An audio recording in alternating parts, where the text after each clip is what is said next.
Conseil de sécurité qui a été présidé par Abdelmadjid Tebboune, c'est un conseil de guerre. C'est un conseil de guerre.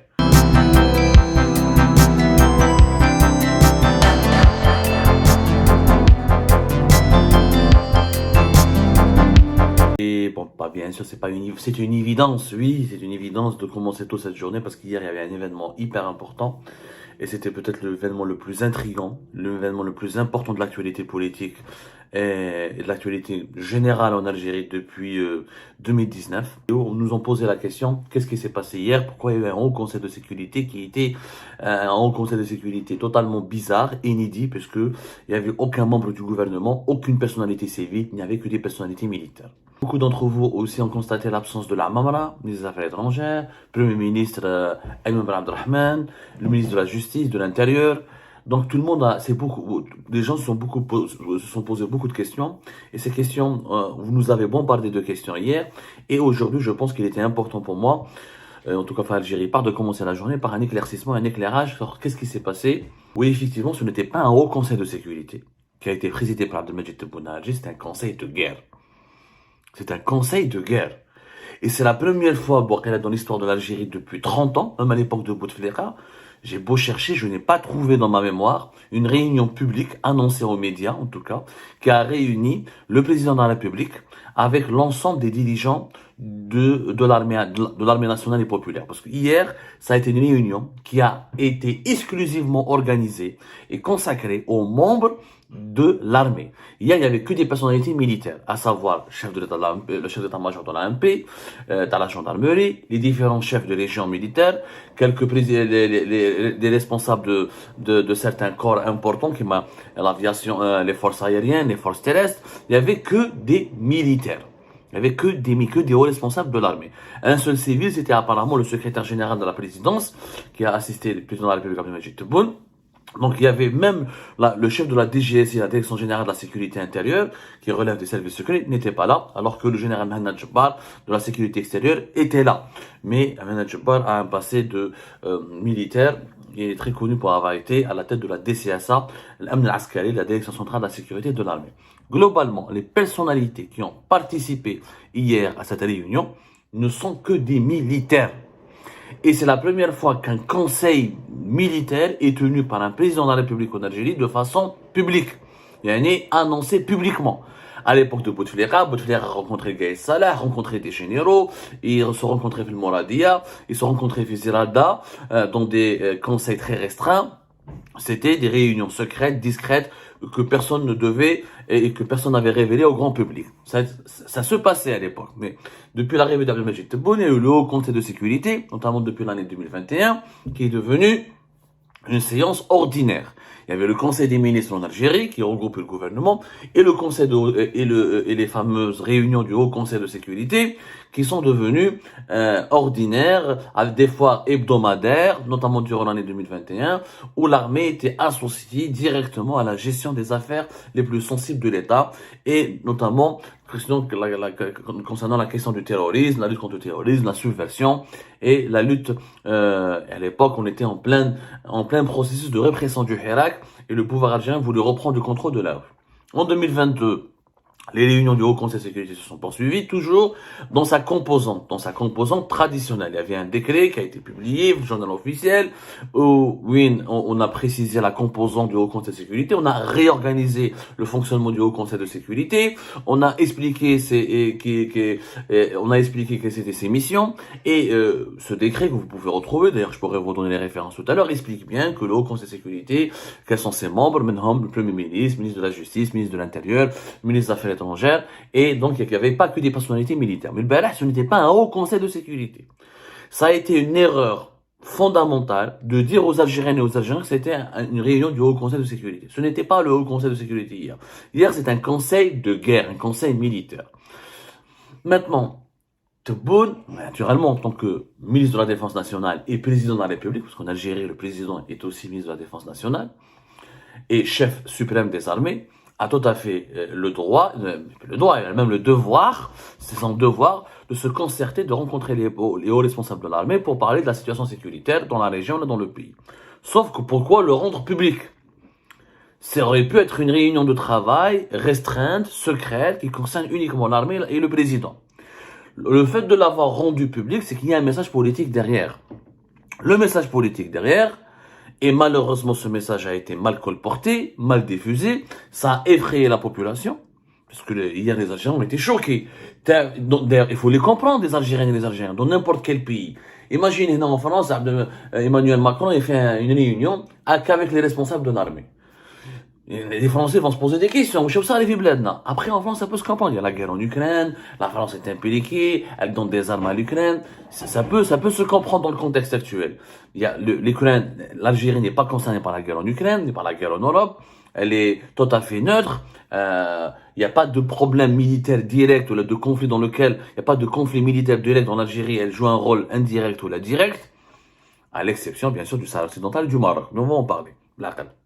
Donc, pourquoi l'avoir rendu public? Pour voir, c'était la présidence de la République qui a diffusé les premières photos sur sa page Facebook, sur son compte Twitter, la présidence algérienne de la République, le palais présidentiel Mouradia. Ben, il y avait l'APS et l'ensemble des médias algériens qui ont repris l'information en croyant que c'était un haut conseil de sécurité. Bien sûr, les perroquets, privés d'esprit critique, n'avaient ni la possibilité, ni les atouts nécessaires pour analyser l'événement et pour comprendre que ce n'était pas un haut conseil de sécurité. C'est un conseil de guerre, encore une fois.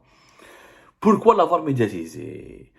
Ce n'était pas pour effrayer la population algérienne, même si, dans la manière avec laquelle l'actuel régime algérien gère les questions sécuritaires, il y a toujours cette volonté manifeste d'envoyer, d'impressionner l'opinion publique, de l'effrayer, effectivement, de dire attention, il faut plus qu'il y ait de hirak, il faut plus de contestation, il faut plus d'opposition parce que le pays, il est sur le qui-vive, il y a une situation de guerre à nos frontières avec le Maroc et le Sahara occidental, il y a le Mali, le Sahel, nous sommes dans une situation dangereuse, donc il y a une symbolique, bien sûr, au niveau de la communication, on a voulu faire exprès de diffuser ces images avec le président entouré que de personnes, entouré que des hauts responsables de l'armée et des différents corps de l'armée nationale et populaire pour conditionner psychologiquement les Algériens et leur intégrer dans leur tête ou les conditionner en leur expliquant qu'ils sont dans une situation exceptionnelle et que dans une situation exceptionnelle, il n'y a pas de liberté publique, il n'y a pas de liberté démocratique, il n'y a pas de contestation,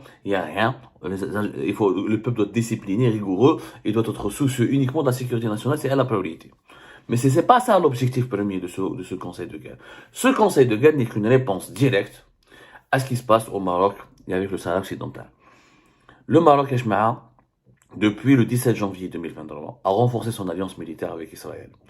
Et ce conseil de guerre a été tenu par Abdelmadjid Tebboune pour la simple raison qu'il y a de plus en plus de rapports sécuritaires et militaires rédigés par les services de l'armée algérienne qui indiquent un déploiement important des forces militaires israéliennes au Maroc. C'est le premier conseil de guerre. Je vous ai averti, l'année 2023 sera une année très dangereuse au niveau des relations algéro-marocaines, et j'ai tiré la sonnette d'alarme, il y aura une escalade dangereuse en 2023, et qu'il faut absolument faire attention à ce qui va se passer entre les deux pays, on peut avoir une petite étincelle, on peut avoir un dérapage. Le dérapage du côté algérien, il est là, puisque du côté algérien, on estime que le Maroc a dérapé gravement en faisant une alliance militaire renforcée avec Israël depuis ce janvier 2023 et les forces de sécurité en Algérie. Les rapports, en tout cas étudiés au plus haut sommet de l'État, indiqueraient que les Israéliens ont commencé à déployer des forces, de matériel militaire sophistiqué au niveau des frontières algériennes. On parle de drones israéliens très sophistiqués au niveau des frontières algériennes. On parle de bases logistiques au niveau de certaines régions marocaines proches de la frontière algérienne. On parle surtout d'opérations militaires marocaines accentuées à l'extérieur du mur de sable. Donc depuis 2020 et 2021, les escarmouches ont repris entre les Polisario et le Maroc, sauf que c'était des escarmouches d'une certaine relativité. Pas des petits affrontements, voilà. Et le Maroc domine militairement, de toute façon, il occupe 80% le territoire. Il y a un mur de sable qui sépare du reste des 20% des zones désertiques qui sont restées, qui sont sous l'administration du Polisario. Maintenant, depuis fin 2022 et début 2023, le Polisario dit aux forces militaires algériennes que le Maroc fait des incursions au-delà du mur de sable et que des drones marocains, des opérations spéciales des forces spéciales marocaines et comment on appelle ça, des forces armées marocaines déploient et organisent des missions et des opérations à l'extérieur du mur de sable et qu'ils veulent aller directement en découdre avec les forces du Polisario dans les territoires considérés comme libérés par le Polisario. Bien sûr, normalement, il y a la mission de la MINURSO qui est là au Sahara occidental depuis la conclusion du cessez-le-feu de 1991. Depuis fin 91, début 92, il y a une mission de la MINURSO qui est censée surveiller tout cela. L'ensemble des généraux algériens, le Maroc chercherait à faire la guerre à l'Algérie. Ils le perçoivent comme ça.